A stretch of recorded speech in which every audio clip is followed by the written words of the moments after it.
इस कहानी की शुरुआत में हम रघु और नरेंद्र नाम के दो दोस्तों को देखते हैं जो कि दोस्तों नागों को पकड़ने का काम करते हैं। जी हाँ, ये नागों को पकड़कर उनको बेचकर मोटी रकम कमाते हैं और उस वक्त पर ये लोग जंगल के अंदर मौजूद होते हैं। ये दोनों के दोनों नाग को पकड़ना चाहते हैं और ये आपस में शर्त भी लगाते हैं कि आज सबसे बड़ा नाग कौन पकड़ेगा।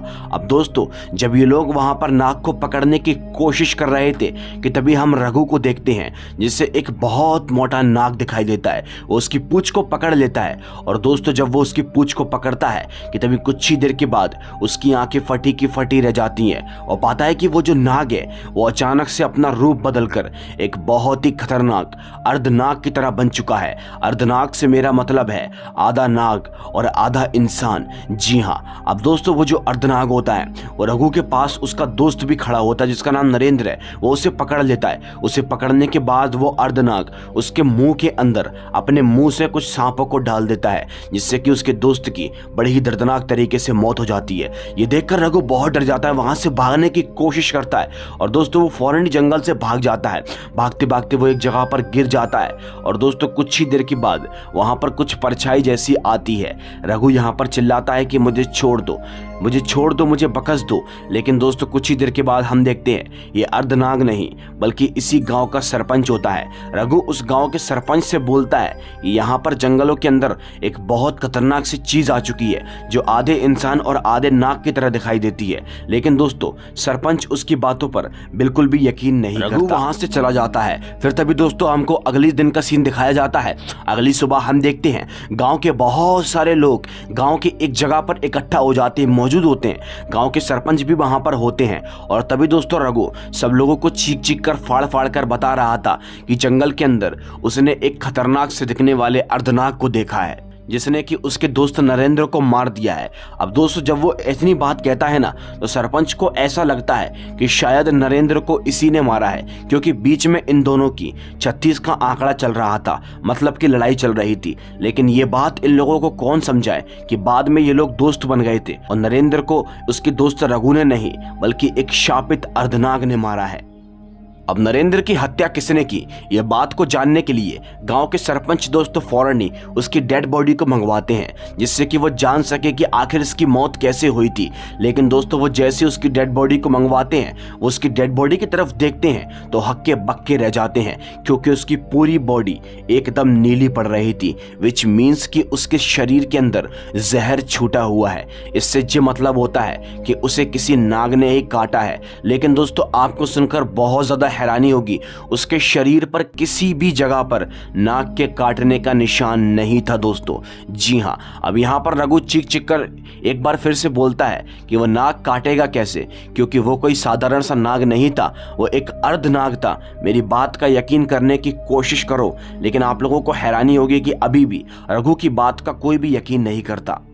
अब यहाँ पर नरेंद्र की बॉडी का अंतिम संस्कार कर दिया जाता है। एक आदमी रात के वक्त पर उसका अंतिम संस्कार करके लौट रहा था और दोस्तों जब वो अपने घर के अंदर सोने के लिए जाता है, वो सो ही रहा होता है कि तभी कुछ ही देर के बाद दोस्तों उसके पास वही खतरनाक सा दिखने वाला अर्धनाग आ जाता है। जी हाँ, अर्धनाग आकर उसके मुंह के अंदर कई सारे सांप डाल देता है जिससे कि दोस्तों वो आदमी तड़पता है और तड़प तड़प कर वहीं पर ही मर जाता है। उसके मुंह के अंदर से बहुत सारे स्नेक्स बाहर निकलते हैं, उसकी बॉडी पूरी तरीके से नीली पड़ जाती है। उसकी पत्नी ये सब देखकर बहुत शॉक हो जाती है और वो अपने सामने उसी खतरनाक से दिखने वाले अर्धनाग को देखती है। कुछ ही देर के बाद वो वहां से गायब हो जाता है।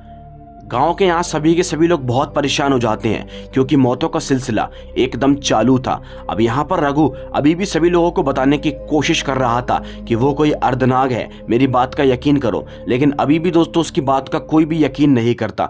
इसलिए दोस्तों रघु उन सभी से बोलता है कि मैं तुम्हें नाग बाबा के पास लेकर चलता हूँ जो किसी गाँव के अंदर रहते हैं, वो तुम्हें इस नाग के बारे में जरूर बताएंगे। और तभी दोस्तों रघु सभी लोगों को लेकर नाग बाबा के पास चला जाता है। जब वो नाग बाबा के पास जाता है तो नाग बाबा सभी लोगों को बताते हैं कि हो ना हो वो कोई इच्छाधारी नाग होगा। लेकिन बहुत हैरानी वाली बात है क्योंकि इच्छाधारी नाग ऐसे ही किसी पर वार नहीं करता, उसका जरूर कुछ ना कुछ मकसद होगा। अब तभी दोस्तों रघु बाबा को उस जगह पर लेकर जाता है जहां पर उस नाग ने उसके दोस्त नरेंद्र की हत्या की थी। वहां पर जाकर बाबा उस जगह को चेक करने की कोशिश करते हैं।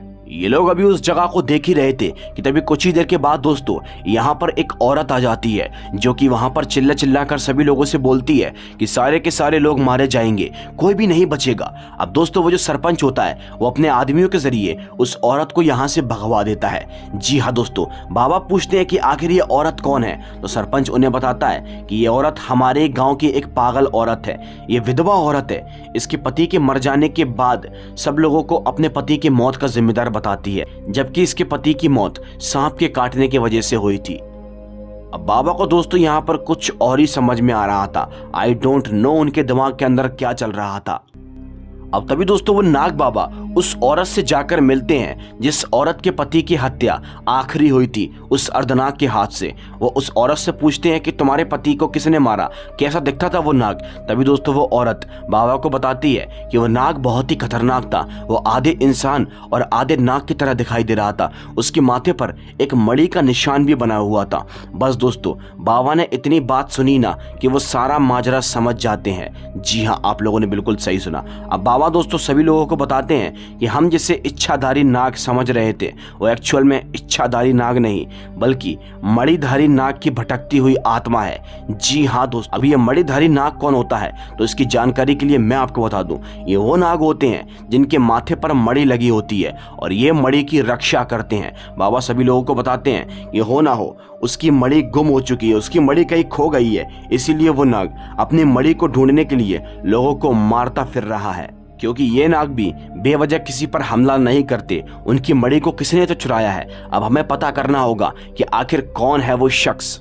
अब दोस्तों तभी बाबा फैसला करते हैं कि वो नाग को अपने पास बुलाएंगे और उससे पूछेंगे कि ये काम किसने किया है। अब दोस्तों बाबा फौरन ही एक अग्नि के आगे बैठकर अपनी बीन बजाना शुरू कर देते हैं। और दोस्तों जब वो ऐसा कर रहे थे कि तभी कुछ ही देर के बाद वहां पर बहुत सारे नाग प्रकट हो जाते हैं और तभी बाबा की बीन आग के अंदर गिर जाती है, जिससे कि दोस्तों बीन भी नष्ट हो जाती है और वो सारे के सारे नाग भी नष्ट हो जाते हैं। अब सभी के सभी लोग यहाँ बहुत खुश होते हैं। सरपंच और बाकी सभी लोगों को लगता है कि सब कुछ ठीक हो चुका है, वो अर्धनाग भी मर चुका है। लेकिन बाबा बताते हैं मूर्खों, ये वो वाला नाग नहीं था जो गांव के अंदर आतंक मचा रहा है, ये तो कोई साधारण से नाग थे। अभी उस नाग को हमें मारने के लिए बहुत कुछ करना होगा। वेल गाइस, तभी अगले ही सीन में हमें अगले दिन का सीन दिखाया जाता है। अगले दिन हम उन्हीं बाबा और उन्हीं लोगों को देखते हैं जो कि दोस्तों नाग मंदिर में जाकर पूजा कर रहे थे। अब जब बाबा वहां पर प्रसाद बांट रहे थे कि तभी उनकी नजर उसी विधवा औरत पर पड़ती है जिसका नाम दोस्तों रुक्मणी है।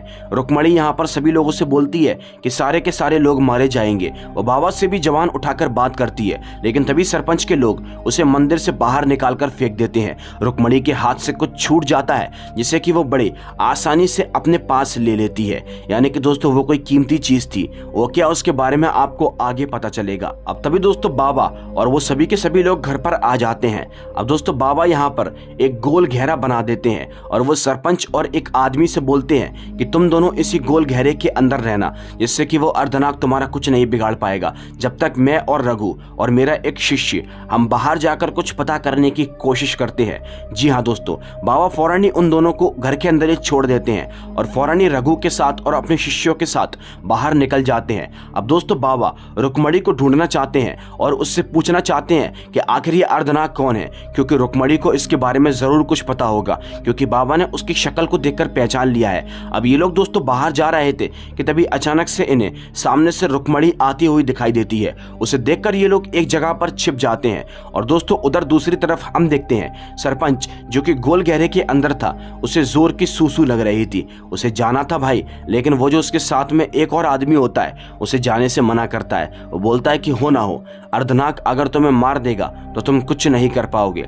अब दोस्तों कुछ ही देर के बाद इनके घर का दरवाजा कोई बजाता है। जी हाँ, अब जब घर का दरवाजा कोई बजाता है तो यहाँ पर सरपंच बाबा के शिष्य से बोलता है कि घर के दरवाजे को खोल दो और देखो कि बाहर कौन है।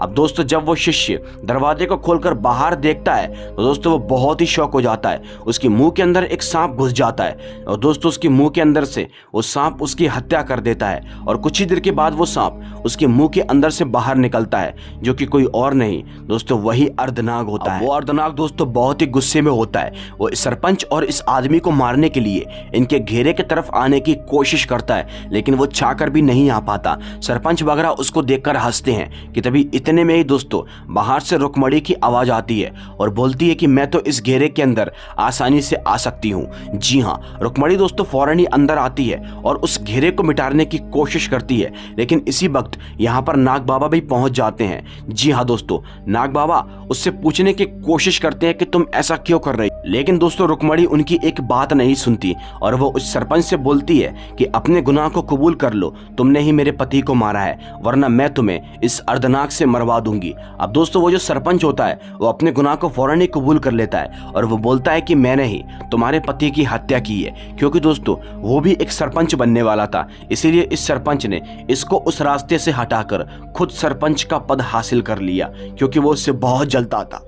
अभी दोस्तों रुक्मणी के हाथ में वो नाग की मणि होती है, जिससे कि वो नाग को पूरी तरीके से कंट्रोल कर पा रही थी। अब वो नाग बाबा रुक्मणी से बोलते हैं कि इसने अपनी गलती कबूल कर ली, अब इस मणि को मुझे दे दो। लेकिन दोस्तों रुक्मणी बोलती है कि अभी मेरा बदला पूरा नहीं हुआ है। अब वो उस अर्धनाग को हुक्म देती है कि इस सरपंच की बेरहमी से हत्या कर दो, और तभी दोस्तों वो अर्धनाग ऐसा ही करने की कोशिश करता है। बट इससे पहले कि वो सरपंच को मार पाता कि तभी नाग बाबा रुक्मणी के हाथ से उस मणि को छुनाकर उसी नाग के माथे की तरफ फेंकते हैं, जिससे कि वो मणि वहीं पर ही लग जाती है और दोस्तों अर्धनाग उसके कंट्रोल से बाहर हो जाता है। और तभी दोस्तों वो अर्धनाग अब रुक्मणी को ही उल्टा पकड़कर उसके मुंह के अंदर बहुत सारे सर्पों को छोड़ता है, जिससे कि रुक्मणी की भी बेरहमी से हत्या हो जाती है। उसका शरीर पूरी तरीके से नीला पड़ जाता है। रुक्मणी के मरने के बाद सरपंच को कानून के हवाले कर दिया जाता है। जो मर्डर उसने किया था उसकी सजा उसे मिल जाती है, और दोस्तों जिसने जो किया उसको उसके किए की सजा मिल जाती है। तो दोस्तों इसी के साथ ये कहानी यहीं पर ही खत्म होती है। उम्मीद करता हूँ ये कहानी आप लोगों को बहुत पसंद आई होगी। अगर वीडियो अच्छी लगी हो तो लाइक करके चैनल को सब्सक्राइब कर लेना, क्योंकि मैं आप लोगों के लिए इसी तरह के हैरान कर देने वाली कहानियां लेकर आता ही रहता हूँ। तो चलिए अब हम मिलते हैं आपसे एक और दिल दहला देने वाली कहानी के साथ। तब तक के लिए बाय एंड